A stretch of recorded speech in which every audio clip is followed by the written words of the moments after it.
Good morning.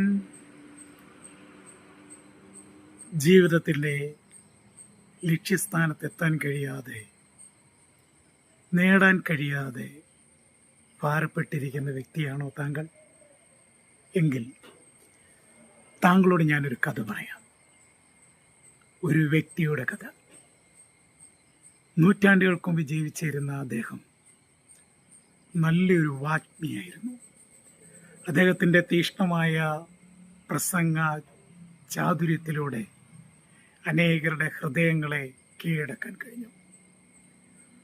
ലോകം മുഴുവൻ അദ്ദേഹത്തിൻ്റെ വാക്കുകൾക്കായി കാതോർത്തിരുന്നു. എന്നാൽ ഒരിക്കൽ അദ്ദേഹം ഒരു യാത്ര പുറപ്പെട്ടു. കൈസരി എന്ന് പറയപ്പെടുന്ന തുറമുഖ പട്ടണത്തിൽ നിന്ന് ഇന്നത്തെ ഇറ്റലി എന്ന് പറയപ്പെടുന്ന ഇറ്റാലിയയിലേക്ക് അദ്ദേഹം യാത്രയായി. യാത്ര തിരിച്ചത് ഒരു സാധാരണ പടകിലായിരുന്നില്ല.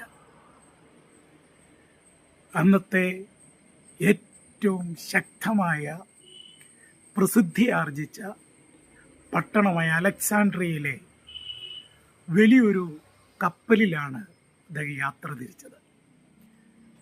ആ കപ്പൽ ഒരു കാർഗോ കപ്പലായിരുന്നു, കാർഗോ ഷിപ്പായിരുന്നു. അതിൽ 100 കണക്കിന് ആൾക്കാരെ ഉൾക്കൊള്ളുവാനുള്ള വലിപ്പം അതിനുണ്ട്. ശക്തമായ കപ്പൽ, ദീർഘദൂര യാത്രകൾക്കൊക്കെ ഉപയോഗിക്കുന്ന കപ്പൽ. മധ്യധരണിക്കടലിൻ്റെ ആഴപ്പരപ്പുകളിലൂടെ ആ കപ്പൽ യാത്ര തിരിച്ചു. ആ കപ്പലിൽ ഈ മഹാനുഭാവനും ഇദ്ദേഹത്തോടൊപ്പം വേറെ അനേക പ്രിയപ്പെട്ടവരും ഉണ്ടായിരുന്നു.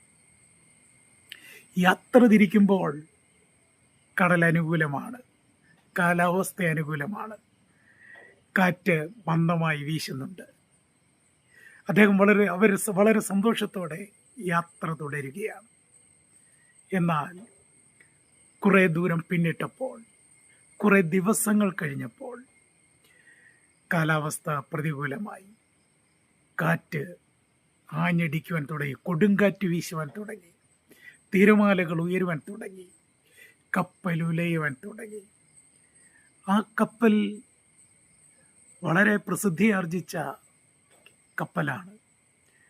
ടിൻ ബ്രദേഴ്സ് എന്നറിയപ്പെടുന്ന ദേവന്മാർ പേരുകൾ കൊത്തപ്പെട്ട അല്ലെങ്കിൽ രൂപങ്ങൾ കൊത്തപ്പെട്ട കപ്പലാണത്. എന്ന് പറഞ്ഞാൽ കടലിൽ യാത്ര ചെയ്യുന്നവരെ സംരക്ഷിക്കുന്ന ദേവന്മാരുടെ ചിത്രങ്ങൾ ആലേഖനം ചെയ്യപ്പെട്ട കപ്പൽ.